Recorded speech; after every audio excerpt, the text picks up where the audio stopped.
1845, the Fatal Razak arrived in Trinidad after sailing for 98 days from the port of Calcutta. There were 225 adult passengers and 2 infants on board. 6 persons did not survive the journey. The arrival of the Fatal Razak marked the beginning of a system of immigration that was to continue until 1917, when it became illegal to ship Indians under the indentureship system. There was a short break from 1848 to 1851 due to bankruptcy of the Trinidad government. But once immigration was resumed, there was a steady flow of Indian immigrants every year until 1917. In Trinidad, all contracts were completely abolished on January 1st, 1920, and the Indian indentureship system ended completely then. Now, during its existence, approximately 147,600 Indian laborers arrived in Trinidad. The majority were employed on the sugarcane estates, while a very small number went to coconut, cocoa, and rubber plantations. Of the total number who arrived in Trinidad, only about 25% returned to India, while the majority settled here. While most of them may have opted to stay because the economic situation in Trinidad was seen as much better than what they may have known in India, many were forced to stay because they could not afford the return passage, or because ships were not readily available to take them back to their motherland. Those who settled in Trinidad and made their island the home contributed towards the economic, social, cultural, and political development of the country. During the indentureship period, 1845 to 1920, Indians and their descendants were instrumental in the economic development of Trinidad. They played a very important role in the revival of the sugarcane industry and the establishment of Indian traditional crafts. Some became goldsmiths and silversmiths, while others went into pottery making when their contracts on the estates ended. Indians were also responsible for crop diversification.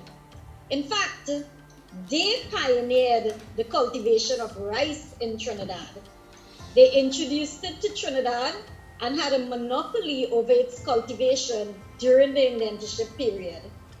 Some Indians went into rice cultivation once their contracts ended and they left the sugar estates. In the post-indentureship period, from 1920 until Trinidad and Tobago became independent in 1962, there was the emergence of an Indian middle class, which entered the professional fields, which was actively engaged in political participation and highly involved in socio-cultural activities. The influx of Indian laborers to Trinidad created a change in the country's ethnic composition and led to the introduction of Indian cultural activities on the island.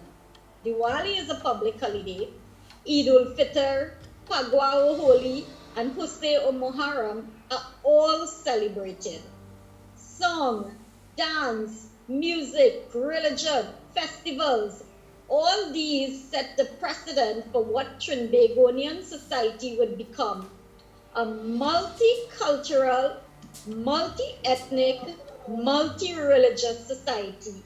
Trinidad and Tobago became an independent nation on August 31st, 1962. By this time, Indo-Trinbagonians had also established themselves in the country's political life.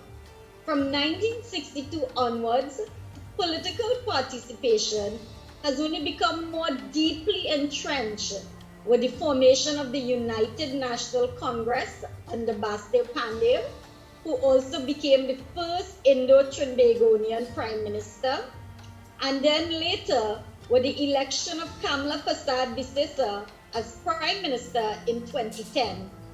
Today, The descendants of Indian indentured laborers have entrenched themselves in every aspect of life in Trinidad and Tobago. They dominate the professional fields. They play an intense role in the country's political life, and they are visible in every minute aspect of socio-cultural life. They have created a distinct space for themselves within the society, but at the same time, they have interacted with other ethnic groups to add a distinct flavor, a flavor which is unique to Trinidad and Tobago. In fact, it is difficult to imagine a Trinidad and Tobago without our Indian influence. In Trinidad and Tobago, Indian Arrival Day is celebrated on May 30th, the day that the first ship, the Fatal Razak, docked in Trinidad. In 1994, the government of Trinidad and Tobago declared May 30th a public holiday. The entire month of May is dedicated to our Indian ancestors and celebrated as Heritage Month, and there are usually public events and activities throughout the country. Cultural celebrations, public lectures, special services in mandirs and masjids are just some of the ways Indian Arrival Day is commemorated in Trinidad and Tobago.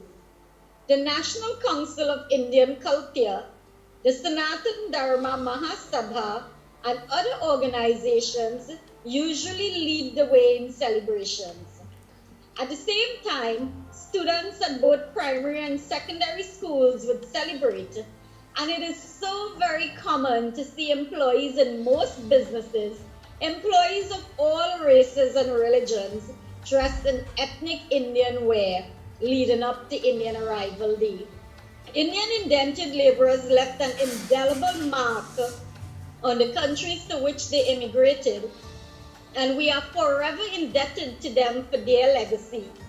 Congratulations to the government and people of the Republic of Mauritius as you commemorate Indian Arrival Day 2020.